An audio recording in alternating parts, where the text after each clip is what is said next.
저희가 이런 시기면 항상 굉장히 많이 강조하는 수칙들인데요. 네. 우선은 손 씻기 열심히 하시고 양치를 열심히 하시는 이런 개인 위생 수칙들을 잘 지키시는 것이 좋겠고요.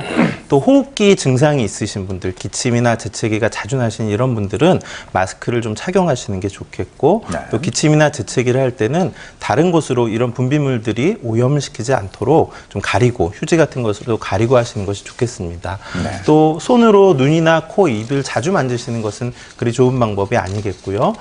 또 실내를 청결하게 잘 유지하고 평소에 건강 습관을 잘 유지하시는 것도 중요합니다. 또 말씀을 드리셨던 것처럼 조류 인플루엔자가 발생하는 지역이라면 일반인 분들은 가급적이면 출입을 삼가해 주시는 것이 도움이 될 것 같습니다. 예. 그리고 또 이제 우리가 아까도 잠깐 말씀을 했습니다만은 이제 주방에서 우리가 주의할 것들, 뭐 이제 오리고기나 닭고기를 조리할 때 어떤 점들을 조심해야 할까요? 예, 시중에서 유통되고 있는 닭고기는 아까 말씀드렸다시피 안전합니다. 이건 여러 번 강조해도 지나치지 않다고 생각이 듭니다. 예. 하지만 유비무한 차원에서 좀 더 안심하게 드시려면 가열 조리해서 드시는 게 참 좋겠습니다. 따라서 이 조류 인플루엔자는 75도씨에서 5분 이상 가열했을 때 모두 죽게 되므로 꼭 가열해서 드시기 바랍니다. 네, 박사님 말씀을 듣고 설마 그렇겠어 바이러스인데 하고 아직도 의심을 갖고 있으신 분들이 계실 것 같아서 저희가 준비를 해봤습니다. 조류 인플루엔자 바이러스가 75도씨 이상에서 5분간 가열했을 때 네. 정말 없어지는지 궁금하시죠? 화면 함께 확인하실까요? 전국을 강타한 조류 인플루엔자로 인해 농가가 입게 된 경제적 피해가 막대한데요. 여기에 엎친 데 덮친 격으로 닭과 오리를 찾는 소비자 또한 급격하게 줄어들고 있는 상황입니다. 하지만 제대로 끓여서만 먹는다면 크게 걱정하지 않아도 된다고 하는데요. 그 과정을 실험을 통해 알아봅니다. 안녕하세요. 오늘 실험은 조류 인플루엔자 바이러스의 열에 대한 감수성을 검사하기 위한 실험입니다. 즉 75도씨 5분 동안에 실제적으로 인플루엔자 바이러스가 사멸하는지를 보여주기 위한 실험입니다. 먼저 실험을 위해 조류 인플루엔자 바이러스인 H5, H7, H9을 배양했는데요. 세 종류의 조류 인플루엔자 바이러스를 적혈구에 투입시킨 후 바이러스 상태를 확인했습니다.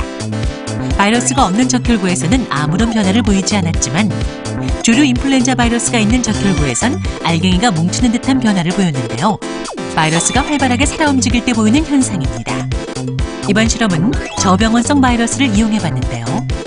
실제로 지금 유행하고 있는 건 고병원성 인플루엔자 바이러스지만은 실험실에서 고병원성 인플루엔자 바이러스를 사용할 수가 없기 때문에 저병원성 인플루엔자 바이러스를 사용을 했습니다. 그러나 열에 대한 감수성은 어떠한 인플루엔자 바이러스나 다 똑같기 때문에 어떤 인플루엔자 바이러스 사용하여도 무방합니다. 이어서 저병원성 조류 인플루엔자 바이러스의 사멸 과정도 실험했는데요. 75도에 맞춰놓은 실험 기계에 조류 인플루엔자 바이러스를 넣고 5분간 열 처리를 했습니다. 열 처리한 바이러스를 적혈구와 섞어봤는데요. 조류 인플루엔자 바이러스 어떻게 변할까요? 아까 살아있는 바이러스를 우리가 검사를 했을 때에는 알갱이들이 다 보였습니다. 근데 지금 75도씨 5분간 가열을 했을 때에는 그러한 혈구 응집능이 전혀 없습니다. 즉 알갱이가 전혀 보이질 않거든요. 그러한 얘기는 바이러스가 죽었다는 것을 의미합니다. 실험 결과 세 종류의 바이러스 모두 사멸. 가장 강한 바이러스인 H9 바이러스도 열 처리 후에는 아무런 변화가 없었습니다. 그렇다면 더 높은 온도에서 가열한다면 시간이 조금 더 줄어들까요? 조류 인플루엔자 바이러스를 85도에서 1분간 가열해봤습니다. 실험 결과 85도에서 1분간 가열 후 조류 인플루엔자 바이러스 모두 사멸.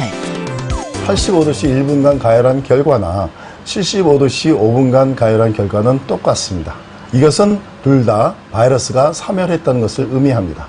일반적으로 집에서는 100도씨 이상 가열해서 닭고기나 오리고기를 드시기 때문에 전혀 건강에 문제가 없습니다. 그렇기 때문에 닭과 오리고기 무조건 피할 필요는 없겠죠? 역시나 그랬군요. 끓는 물에 조리를 하면 다행히 우리가 이제 위생적으로 먹을 수 있다는 말씀이고요. 아까도 잠깐 얘기가 나왔습니다만 달걀을 조리할 때 물론 이제 반숙보다는 완숙이 좋고 그 조리 과정에서 말씀입니다, 김 박사님. 이게 껍질을 잘 씻어줘야 하지 않을까 이런 생각도 들어요. 어떻게 씻어줄까요? 세척을? 네, 손을 일단 깨끗하게 씻는 게 굉장히 좋겠고요. 그 전에 달걀을 식초를 넣은 물에 담갔다 쓰시거나요. 그렇지 않은 경우는 뜨거운 물에 살균해서 쓰는 게